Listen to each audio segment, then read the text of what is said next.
Hello guys, welcome back to my YouTube channel. It's me Sneha. അപ്പോൾ ഇന്നത്തെ തമ്മിലും കാര്യങ്ങളും കണ്ടപ്പോൾ തന്നെ നിങ്ങൾക്ക് മനസ്സിലായിട്ടുണ്ടാവും നമ്മളിതേ റിസൾട്ട് വാങ്ങാൻ വേണ്ടിയിട്ട് പോവാണ് കേട്ടോ. അപ്പോൾ ബസ്സിലാണ് ഇന്ന് എനിക്ക് അത്യാവശ്യം നല്ല വെയിലുണ്ടായിരുന്നു. അപ്പോൾ വെയിലത്ത് എൻ്റെ ഒരു പ്രഹസനമാണ് ഗൈസ് നിങ്ങൾ കണ്ടുകൊണ്ടിരിക്കുന്നത്.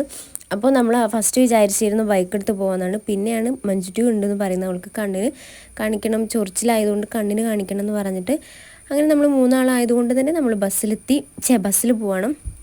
അങ്ങനെ പിന്നെ നമ്മൾ സ്റ്റാൻഡിലെത്തി ഓട്ടോക്ക് വിളിച്ചിട്ട് ഇപ്പോൾ നമ്മൾ നേരെ പോയത് കാരുണ്യ ലാബിക്കാണ് കേട്ടോ. കാരണം നമ്മുടെ റിസൾട്ട് അവിടെ എത്തിച്ച് തരാമെന്ന് പറഞ്ഞിട്ടുണ്ടായിരുന്നു. അപ്പോൾ നമ്മൾ നേരെ അങ്ങോട്ട് പോയി. ഈ റിസൾട്ട് വാങ്ങുന്ന സമയത്ത് എനിക്ക് ചെറിയ രീതിയിൽ ടെൻഷൻ ഉണ്ടായിരുന്നു. സ്കാൻ ചെയ്യുന്ന സമയത്ത് എനിക്ക് അങ്ങനത്തെ ടെൻഷനൊന്നും ഇല്ലായിരുന്നു. ബട്ട് റിസൾട്ട് എന്താകും എന്നറിയാൻ വേണ്ടിയിട്ടും അതിൻ്റെ ഒരു ടെൻഷൻ ഉണ്ടായിരുന്നു കേട്ടോ. കാരണം എന്താണെന്ന് വെച്ചാൽ തന്നെ എനിക്ക് അത്രയ്ക്ക് തലവേദനയാണ്. അപ്പോൾ നമുക്കറിയില്ലല്ലോ എന്താണെന്നുള്ളത്. അങ്ങനെ നമ്മൾ നേരെ ഹോസ്പിറ്റലിലേക്ക് ചെന്നു. ഇന്ന് കഴിഞ്ഞ ദിവസത്തിനെ അപേക്ഷിച്ച് കുറച്ച് തിരക്ക് കുറവായിരുന്നു കേട്ടോ. അങ്ങനെ നമ്മൾ ഒ പി ഷീട്ടൊക്കെ എടുത്ത് നമുക്ക് കിട്ടിയിട്ടുണ്ടായിരുന്ന നമ്പർ എന്ന് പറഞ്ഞത് 123 കേട്ടോ. അപ്പോൾ അത്ര ആയിട്ടില്ലായിരുന്നു. അങ്ങനെ കുറച്ച് ടൈം നമ്മളൊക്കെ വെയിറ്റ് ചെയ്തു. അപ്പോഴാണ് ആ വെയിറ്റ് ചെയ്ത സമയത്ത് മഞ്ജുറ്റൂർ എന്നാൽ പിന്നെ എൻ്റെ കാണിച്ചിട്ട് വരാമെന്ന് പറഞ്ഞിട്ട് നമ്മൾ അവളത് കാണിക്കാൻ വേണ്ടിയിട്ട് പോവാണ് കേട്ടോ. അത് വേഗം കഴിഞ്ഞിട്ടുണ്ടായിരുന്നു. കണ്ണ് ചെറിയ രീതിയിലൊന്ന് ടെസ്റ്റ് ചെയ്തു. എന്നിട്ട് പിന്നെ പരിശോധിച്ച സമയത്ത് കുഴപ്പമില്ല, അലർജീൻ്റെ ഇഷ്യൂ ആണെന്ന് പറഞ്ഞിട്ട് ഡോക്ടർ മരുന്നൊക്കെ എഴുതി. അവളിങ്ങനെ കണ്ണ് പൊത്തി കളിക്കുന്നുണ്ട് ഗൈസ്. അപ്പോൾ കാഴ്ച ടെസ്റ്റ് ചെയ്ത് നോക്കുകയാണ് കേട്ടോ. അങ്ങനെ മഞ്ജുട്ടീനെ കാണിച്ചിട്ട് എനിക്ക് കാണിക്കാനുള്ള സ്ഥലത്തേക്ക് നമ്മൾ എത്തിയിട്ടോ. അപ്പോഴും എൻ്റെ നമ്പർ ആയിട്ടില്ലായിരുന്നു. അങ്ങനെ വീണ്ടും കുറച്ച് ടൈം വെയിറ്റ് ചെയ്ത് നിന്നപ്പോൾ ഞാൻ വിചാരിച്ചു എന്നാലും റിസൾട്ട് എടുത്ത് നോക്കാതിരിച്ചിട്ടോ. അപ്പോൾ അതിൽ എനിക്ക് വായിച്ചപ്പോൾ വേറെ കുഴപ്പവും കാര്യങ്ങളൊന്നും കണ്ടില്ല. കാരണം നമുക്ക് വായിക്കാൻ അറിയുന്നതുകൊണ്ട് ചെറിയ രീതിയിൽ മനസ്സിലാവുന്നതുകൊണ്ട് തന്നെ അതിലെല്ലാം നോർമൽ എന്ന് എഴുതിയതുകൊണ്ട് തന്നെ അപ്പോൾ ചെറിയൊരു ആശ്വാസം ഉണ്ടായിരുന്നു. പിന്നെ നമുക്കറിയില്ല, ഡോക്ടറെ മറ്റ് സ്കാനിങ് റിപ്പോർട്ടും കൂടെ എടുത്ത് നോക്കിയാലല്ലേ നമുക്ക് കറക്റ്റ് അറിയുള്ളൂ. അങ്ങനെ നമ്മൾ നേരെ അവിടെ നിന്നൊക്കെ കാണിച്ച് പോന്നിട്ട് നമ്മൾ മരുന്ന് വാങ്ങാൻ വേണ്ടിയിട്ട് നിൽക്കുകയാണ് കേട്ടോ. മരുന്നിനാണെന്നുണ്ടെങ്കിൽ ഒടുക്കത്ത ക്യൂ ആയിരുന്നു ഗായ്സ്. നമുക്ക് കിട്ടിയിട്ടുണ്ടായിരുന്നു 400 സംതിങ് ആയിരുന്നു. ബട്ട് അവിടെ നല്ലൊരു താത്ത വന്നിട്ട് പറഞ്ഞു, എൻ്റെ ഒരു ടോക്കൺ ഉണ്ട്, നിങ്ങൾ അത് എടുത്തോളൂ എന്ന് പറഞ്ഞിട്ട് നമുക്ക് 311 തന്നിട്ടോ. അത് കഴിഞ്ഞിട്ട് വീണ്ടും രസം, വേറൊരു താത്ത വന്നിട്ട് പറഞ്ഞു, എൻ്റെ അടുത്ത് 304 ടോക്കൺ ഉണ്ട്, നിങ്ങൾ അതും എടുത്തോളൂ എന്ന് പറഞ്ഞിട്ട് നമുക്ക് ആ താത്ത ഈ നമ്പർ തന്നു, ടോക്കൺ തന്നു. അങ്ങനെ നമ്മൾ വേഗം തന്നെ മരുന്നൊക്കെ വാങ്ങിയിട്ട് അവിടെ നിന്ന് പോന്നിട്ട്, സത്യം പറഞ്ഞാൽ ഇവർ തന്നുകൊണ്ട് തന്നെ നമുക്ക് വേഗം വാങ്ങാൻ പറ്റി. അല്ലെന്നുണ്ടെങ്കിൽ നമ്മൾ കുറേ നേരം അവിടെ നിൽക്കേണ്ടി വരും.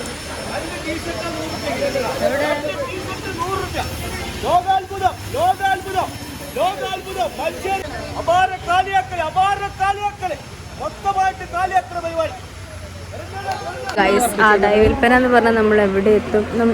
അങ്ങനെ നമ്മൾ ഹോസ്പിറ്റലിൽ നിന്ന് ഇറങ്ങിയിട്ട് നേരെ പോയത് ലോകാത്ഭുതത്തിലേക്കാണ് ഗൈസ്. അവിടെ അത്യാവശ്യം നല്ല രീതിയിൽ തന്നെ ഓഫറും കാര്യങ്ങളും ഉണ്ടായിരുന്നു കേട്ടോ. നമുക്ക് വീട്ടിൽ നിന്നൊക്കെ ഇടാൻ പറ്റിയിട്ടുള്ള അടിപൊളി ഉണ്ടായിരുന്നു. നല്ല ഡ്രസ്സുകളൊക്കെ കുറവായിരുന്നു കേട്ടോ. നല്ലത് പിന്നെ നമ്മൾ അത്യാവശ്യം റേറ്റ് കൊടുത്ത് വാങ്ങുന്നതാണ്. പിന്നെ അത് കഴിഞ്ഞിട്ട് അത് എന്തൊക്കെയാണ് ഞാൻ എടുത്തത് എന്നുള്ളത് ഞാൻ ഒരു വീഡിയോ ആക്കിയിട്ട് ചെയ്യാം കേട്ടോ. അത് കഴിഞ്ഞ് നമ്മൾ ഫർസയിലേക്ക് കയറി എന്തെങ്കിലും കഴിക്കാമെന്ന് വിചാരിച്ച് കയറി. അവർ ഓർഡർ ചെയ്തെല്ലാം എത്തി, ഞാൻ ഓർഡർ ചെയ്തൊന്നും എത്തിയിട്ടില്ലായിരുന്നു. പിന്നെ ചായ എത്തിയിട്ട് ഞാൻ കുറച്ച് ടൈം പോസ്റ്റ് അടിച്ച് നിന്നു. പിന്നെയാണ് ഞാൻ ഓർഡർ ചെയ്തിട്ടുണ്ടായിരുന്ന സാൻഡ്വിച്ച് എത്തിയത്. മഞ്ജുട്ടി ചിക്കൻ റോളും അമ്മ പപ്സുമാണ് ഓർഡർ ചെയ്തിട്ടുണ്ടായിരുന്നത്. അപ്പോൾ സാൻഡ്വിച്ച് എനിക്ക് സത്യം പറഞ്ഞാൽ നല്ല ഇഷ്ടപ്പെട്ടു, നല്ല രസമുണ്ടായിരുന്നു. മയോണൈസൊക്കെ അടിപൊളിയായിരുന്നു ഗൈസ്. ഞാൻ അതുകൊണ്ട് നല്ലപോലെ ആസ്വദിച്ച് കഴിച്ചു. പിന്നെ അത് കഴിഞ്ഞിട്ട് ഞാൻ അമ്മേൻ്റെ ചെറിയൊരു പപ്സിൻ്റെ കഷ്ണം ഞാൻ വാങ്ങി കഴിച്ചു. കാരണം എനിക്ക് പപ്സും നല്ല ഇഷ്ടമാണ്. അപ്പോൾ ഫുള്ള് തരാത്തതുകൊണ്ട് തന്നെ ഞാൻ പകുതി വാങ്ങിയിട്ട് കുറച്ച് ചെറിയൊരു പീസ് വാങ്ങിയിട്ട് ഞാൻ കഴിച്ചു.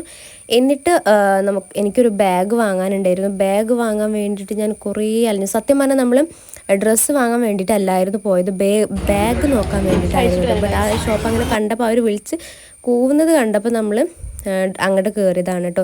അപ്പോൾ ഈ ഒരു 2 ബാഗിൽ ഏത് ബാഗാണ് ഞാൻ സെലക്ട് ചെയ്തത് എന്ന് നിങ്ങൾ ജസ്റ്റ് ഒന്ന് കമൻറ്റ് ചെയ്യുക കേട്ടോ. അപ്പോൾ ഈ ഒരു ഷോപ്പിൻ്റെ പേര് കൈ സത്യം പറഞ്ഞാൽ ഞാൻ ശ്രദ്ധിച്ചിട്ടില്ലായിരുന്നു കേട്ടോ.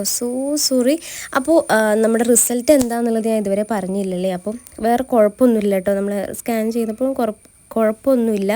അതെന്താണെന്ന് വെച്ചാൽ മൈഗ്രെയിൻ്റെ ഇഷ്യൂ ആണ് കേട്ടോ. അപ്പോൾ ഞാൻ കഴിഞ്ഞ തവണ വീഡിയോ ഇട്ടപ്പോൾ കുറേ പേര് പ്രാർത്ഥിക്കാമെന്നോ, കുറേ പേര് നല്ല സപ്പോർട്ടായിട്ട് കുഴപ്പമൊന്നും ഉണ്ടാവില്ല വേഗം റെഡി ആയിക്കോളൂ എന്നൊക്കെ പറഞ്ഞപ്പോൾ അതൊക്കെ കണ്ടപ്പോൾ എനിക്ക് സത്യം പറഞ്ഞാൽ നല്ല സന്തോഷമായി. കാരണം എന്നെ ഒരു രീതിയിൽ, അതായത് ഡയറക്റ്റായിട്ട് പരിചയമില്ലാത്ത ആൾക്കാരാണ് മിക്ക ആൾക്കാരും. ജസ്റ്റ് ഞാൻ യൂട്യൂബിൽ വീഡിയോ ഇടുമ്പോൾ അങ്ങനെ കണ്ട് പരിചയം, ഇൻസ്റ്റയിൽ കൂടെയുള്ള പരിചയം അല്ലാതെ എനിക്ക് അവരായിട്ട് ഒരു ബന്ധവും ഇല്ലാത്ത ആൾക്കാരാണ് എനിക്ക് വേണ്ടിയിട്ട് പ്രാർത്ഥിച്ചതും അതുപോലെ മെസ്സേജ് ഇട്ടതും കുഴപ്പമൊന്നും ഉണ്ടാവില്ല എന്ന് പറഞ്ഞതും. അത് കണ്ടപ്പോൾ തന്നെ എനിക്ക് നല്ല സന്തോഷമായി. എൻ്റെ കൂടെ അത്രയും കാലം ഉണ്ടായിട്ടുള്ള ഫ്രണ്ട്സ് പോലും എന്നോട് എന്താ പറ്റിയതടാന്ന് പോലും ചോദിച്ചിട്ടില്ല. It's okay. അത് ഞാൻ ഇതിൻ്റെ കൂടുതൽ പറഞ്ഞതാണ് കേട്ടോ. അതായത് എല്ലാവരും അല്ല കേട്ടോ ഞാൻ പറയുന്നത്, കുറച്ച് പേരും എന്നോട് എന്താ പറ്റിയതെന്നൊക്കെ ചോദിച്ചിട്ടുണ്ടായിരുന്നു. ഇറ്റ്സ് ഓക്കെ, അതെനിക്ക് ഒരു പ്രശ്നമില്ല, ഞാനിതിൻ്റെ കൂട്ടത്തിൽ പറഞ്ഞു പോയതാണ്. അപ്പം അങ്ങനെ കമൻസും കാര്യങ്ങളൊക്കെ കണ്ടപ്പോൾ എനിക്ക് ഒരുപാട് സന്തോഷമായി ഗൈസ്. സത്യം പറഞ്ഞാൽ ഇപ്പോഴും എനിക്കിത്, അതുകൊണ്ട് ഞാനിങ്ങനെ ഒരു വീഡിയോ ഇട്ടാന്ന് തന്നെ വിചാരിച്ചത് നിങ്ങൾക്ക് വേണ്ടിയിട്ട്. കാരണം കുറേ പേര് ചോദിച്ചിട്ടുണ്ടായിരുന്നു എന്തായി റിസൾട്ട് കുഴപ്പമൊന്നുമില്ലല്ലോ എന്നൊക്കെ. അപ്പോൾ കുഴപ്പമൊന്നുമില്ല കേട്ടോ. അപ്പോൾ ഓക്കെ, ടാറ്റാ, ബൈ.